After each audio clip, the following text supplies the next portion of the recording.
Throughout my first semester as a comm major, I've learned much about digital and technological literacy through comm theory and practice. As a former business major, I never paid attention to how important it is to be digitally literate. Corporations worldwide are switching their business platforms to online models. Recruiting is done online as well, and prospects can be easily searched through various social media. Cynthia Selfie describes technological literacy as reading, writing, and communicating within computer-based environments, all of which have come to be socially identified as literate activities. In simple terms, it's not just knowing how to use a computer, but how to use computers and other technology to improve productivity, learning, and performance.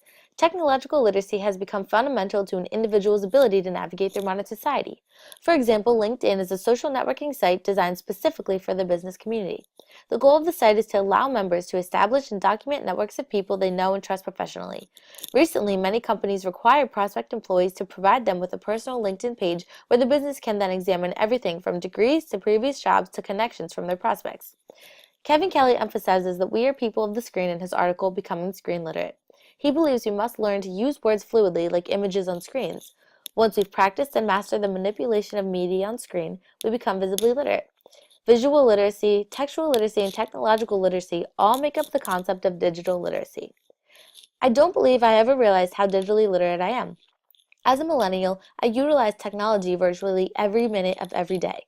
Whether it's using my phone to text or socialize, using my Fitbit to time workouts during track practice, or even writing essays, technology has integrated itself into my life. I've become so dependent on technology to the point I cannot see how my life could possibly function without it. This was made clear to me after we finished our 48-hour phone log experiment. In total, I spent almost 6 of the 48 hours on my phone. 6! This includes text, phone calls, social media apps, checking time, and playing games on my phone.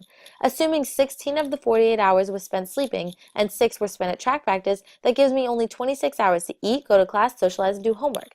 This experiment made me aware of what kinds of things I was using my phone for as well. I found I use mine mostly for texting and social media. It links to how technology impacts participation in society. Being digitally literate helps to improve the notion of the participatory culture. People are given a voice. They're given the opportunity to mix media such as text, pictures, and video to express themselves. Henry Jenkins states that some benefits from the forms of participatory culture are opportunities for peer-to-peer learning, changed attitude toward property, the diversification of cultural expression, the development of skills valued in the modern workplace, and a more empowered conception of citizenship. Aided by digital literacy, today's participatory culture could help better society as a whole. Today, self-expression is no longer suppressed. In fact, it's actually encouraged. At the beginning of the year, we were given the opportunity to start up a blog and write about whatever we wanted. We used WordPress to style and design the page to our liking, and we were given the freedom to write about anything we wanted. WordPress is a great tool. It links together multiple media platforms like Twitter, Facebook, and YouTube to create a new form of social media. WordPress allows its users to design their own page and manipulate how they present their content to the audience in any form they like. It also gives the creator's audience a chance to speak back to the WordPress admin through the blog's comments. Learning how to utilize a blog proved to be very important when perfecting digital literacy. As a new blog writer, I needed to figure out how I was going to get people to read my posts. This is where Twitter came in handy. Twitter is a social media platform that connects people through their @usernames.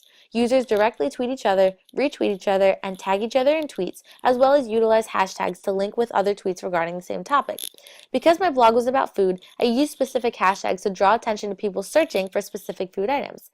Hashtagging words such as hashtag dessert or hashtag breakfast places the tweet into a pool of other tweets using the same hashtag.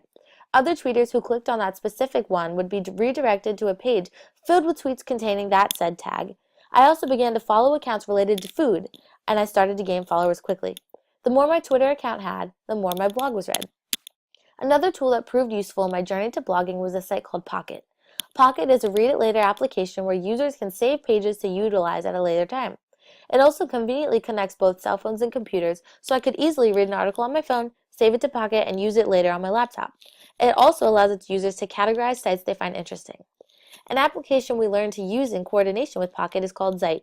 It works as an aggregator of a different content and stories, all based around the user's selection of the topic. Zite provided me with a ton of content, like recipes and pictures, which I saved in my Pocket app. From there, I was able to share those articles on Twitter or utilize them in my blog. Sometimes I would follow the recipe step by step. Other times I would use parts of different recipes and twist some things around to make the food my own. Kirby Ferguson states everything is influenced by something else. In this sense, every one of my food videos was influenced by something that I saw either online or in person. Whether it was a recipe I found on Zeit or a video I saw on Facebook, I took ideas and remixed them into something else. I used Facebook for a lot of my recipe remixing ideas. Facebook is a social networking website that allows its members to connect and share with their friends online. It's one of the largest social media platforms with over 1 billion users worldwide.